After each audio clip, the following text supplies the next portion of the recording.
उत्तर प्रदेशातील हाथरसमध्ये झालेल्या चेंद्राचेंद्रीत 121 जणांचा दुर्दैवी अंत झाला। या घटनेने सारेच निशब्द झाले। ही घटना नारायण साकार उर्फ भोले बाबांच्या सत्संगामध्ये घडली।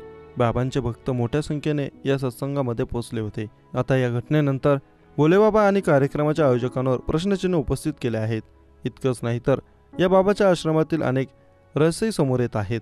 मीडिया रिपोर्टनुसार भोलेबाबा नेहमी पांढरे कपडे घालतात, तसेच त्यांच्या खोलीत फक्त तरुणींना प्रवेश मिळत आहे अशी माहिती आहे। हाथरस येथे झालेल्या घटनेत आतापर्यंत 121 जणांचा मृत्यू झाला तर अनेक जण जखमी झाले आहेत। नारायण साकार विश्वहरी हा भोलेबाबा बनण्यापूर्वी उत्तर प्रदेश पोलिसांत कॉन्स्टेबल सूरजपाल सिंह या नावाने ओळखला जात होता।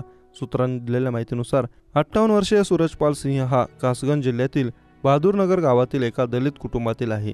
या घटनेनंतर आता त्याची खरी ओळख समोर आली। 1 दशकापर्यंत पोलीस दलात नोकरी केल्यानंतर भोलेबाबाने नोकरी सोडली।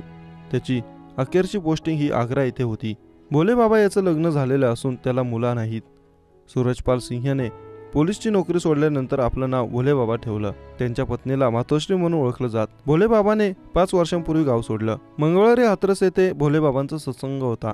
सत्संगाला भक्तांनी लाखोंच्या संख्येने गर्दी केली होती।